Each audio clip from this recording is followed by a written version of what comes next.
Hello and welcome to Podcast.init, the podcast about Python and the people who make it great. I would like to thank everyone who supports us on Patreon. Your contributions help to make the show sustainable. When you're ready to launch your next project, you'll need somewhere to deploy it, so you should check out Linode at www.podcastinit.com/Linode and get a $20 credit to try out their fast and reliable Linux virtual servers for running your app or experimenting with something that you hear about on the show. You can visit the site at www.podcastinit.com to subscribe to the show, sign up for the newsletter, read the show notes, and get in touch. To help other people find the show, please leave a review on iTunes or Google Play Music, tell your friends and coworkers, and share it on social media. Your host as usual is Tobias Macy, and today I'm interviewing Henry Senyondo about Data Retriever, the package manager for public datasets. So Henry, could you please introduce yourself? My name is Henry Senyondo, and I'm a software developer at the Ecology Lab at University of Florida. I maintain the data retriever and a few packages that wrap around the data retriever. And do you remember how you first got introduced to Python? I was first introduced to Python when I was doing my graduate school at KAIST, that is in South Korea. I was in the natural language processing lab, and we did a few scripts to clean up data and to annotate data. The best way was to use Python. And after that, I worked for LG for 1 year where I did voice recognition and for the smart TV. And I used a lot of Python for scripting. And could you briefly explain what Data Retriever is and how you first got involved with the project? The Data Retriever is a data management platform. It enhances research productivity. Researchers go through a lot of time. They use a lot of time trying to clean up, standardize, and collect, sometimes even search for data sets. If we could reduce the amount of time scientists get to clean up this data and standardize it, they could use more time to focus on research so as to come up with the cool solutions to most of the problems that we have. We came up with this idea to reduce this amount of time by creating a platform that could use data sets that are publicly available, clean them, standardize them, and get them ready for analysis. The data retriever is written in Python, and it has a few other libraries that wrap around it, like the R package, and we're building a Julia package. Most people are going to be familiar with package managers from their operating system or from the Python package repository or other languages. So what are the sort of similarities and in what ways does it diverge having to manage data from a package management perspective? So package management is that kind of system that helps us to reduce the amount of time to install packages, right? So the data retriever also kind of comes in the field of data science because a lot of this data is uploaded or is supplied to the public in its raw form. Most of this data has a lot of errors, it has a lot of abnormalities, and we come up and say, okay, the data retriever with one line of code could help you as a packet manager by searching the data for you. It looks up the information of the data set. You could read through the information and tells you which data set you could actually use for your analysis. With one line of code, you can get this data onto your systems. It supports various database management systems because we know that you want to keep your data in a Postgres data management system or a SQLite management system. So any database, we support a few of the database management systems. You could easily install that data in its clean version and ready to analyze into those systems. And one of the things that's often difficult with software packages is, the secondary and tertiary dependencies that need to be installed as part of that. But from reading through the documentation, it looks like that's not really something that leaks into the data retriever situation because you're just dealing with single sets of data and not necessarily having to pull in dependent information to enrich that data. Is that correct?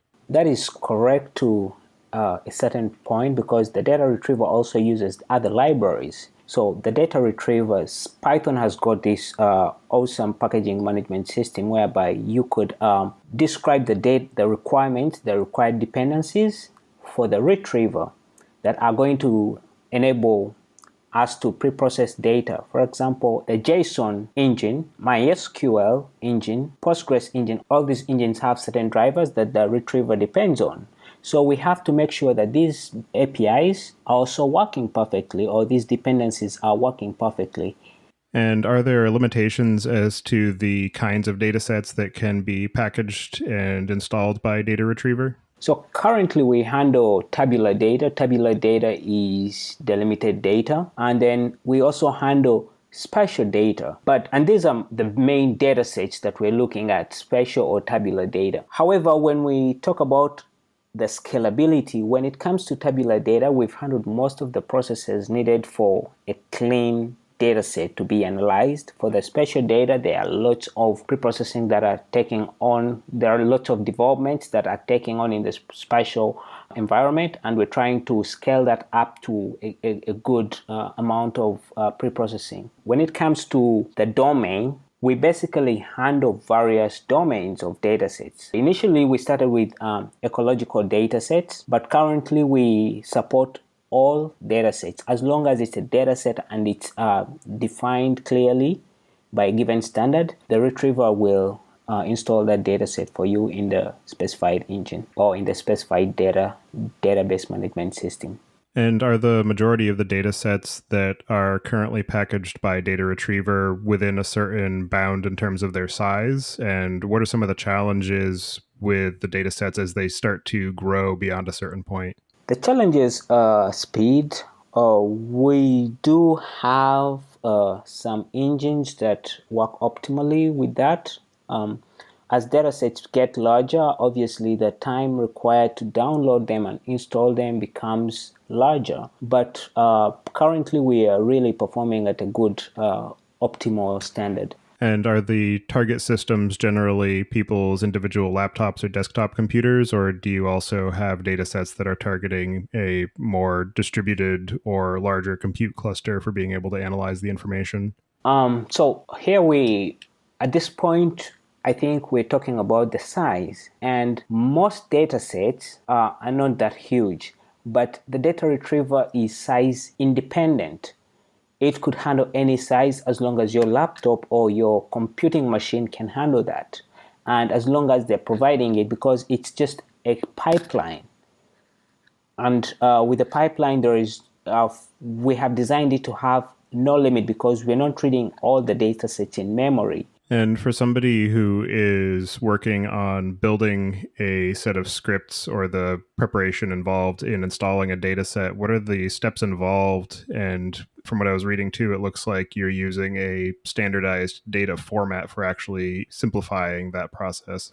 Yeah, so the concept of standardization is very crucial in this aspect of using data sets. If we have two researchers who use different standards of labeling or categorizing or defining their data sets, then we shall have a difficulty when it comes to reusing these data sets. Luckily, the Open Knowledge Foundation have created a data specification for data packages.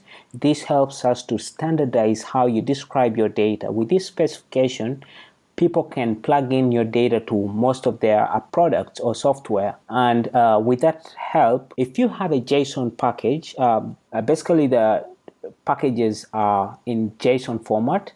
And if you have described your JSON data package clearly, the data retriever will take in this data package in its raw form. However, there are data sets that we need further pre-processing, right? And these data sets, we actually create different kinds of files to support this pre-processing. So we create Python files from the specified descriptions of the data package. We do some further pre-processing, and then the tool is ready, the data set is ready to be used.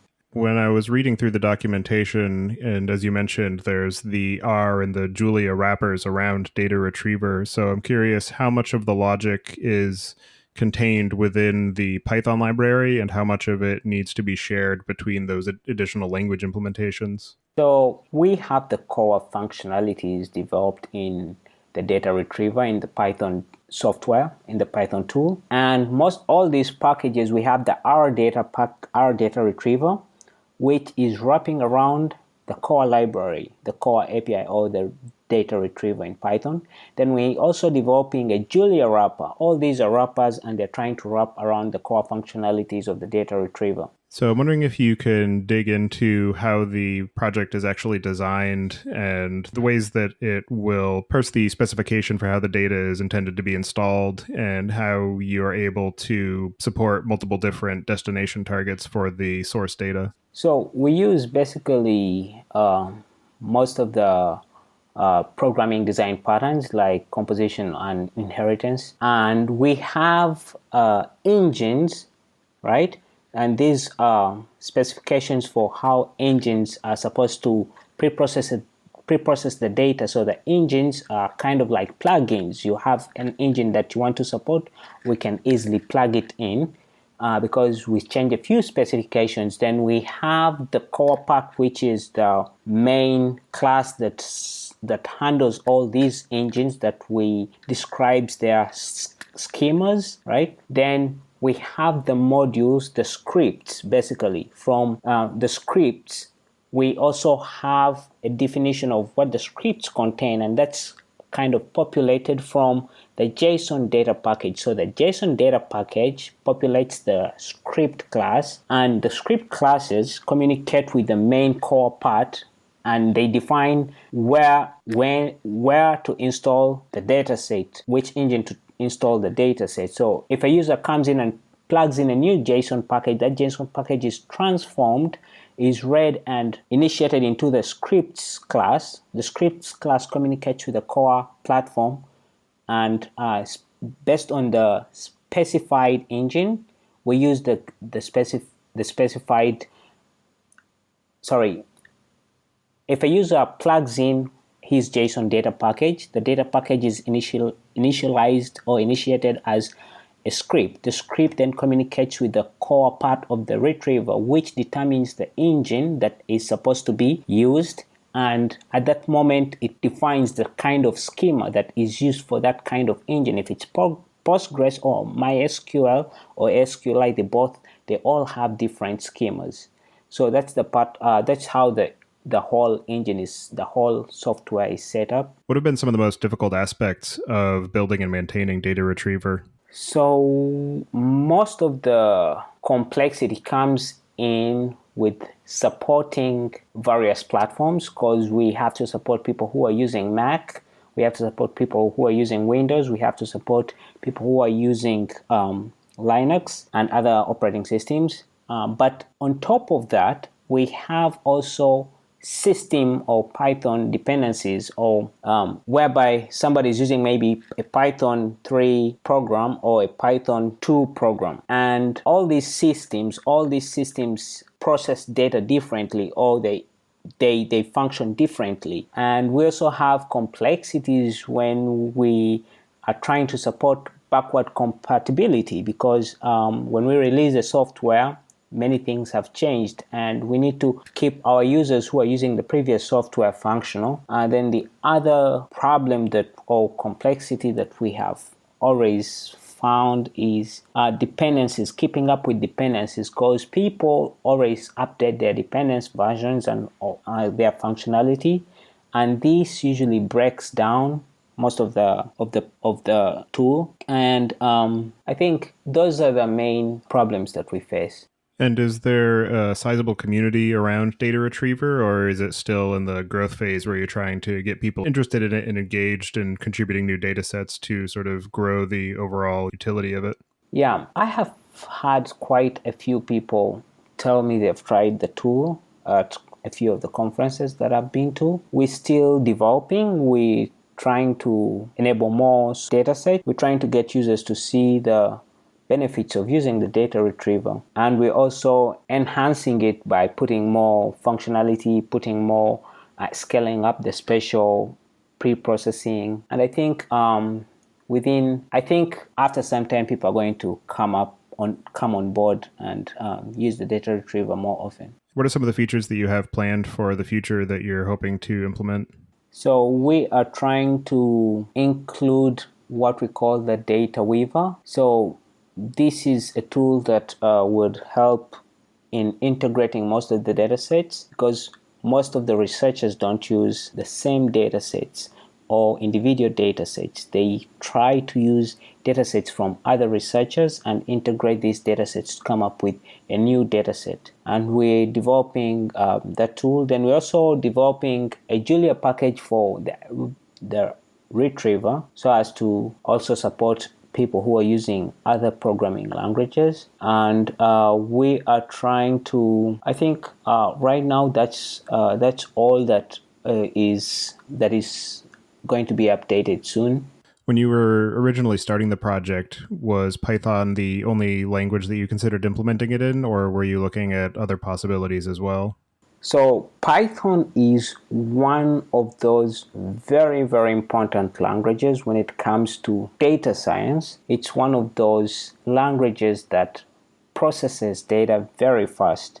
So there are other options when developing this tool, but given the environment that we're trying to serve, Python is really, really important, and I think that's the best choice that we made. Okay. For anybody who is interested in learning more about data retriever and following the work that you're up to, I'll have you add your preferred contact information to the show note. And so with that, I'll move us to the picks.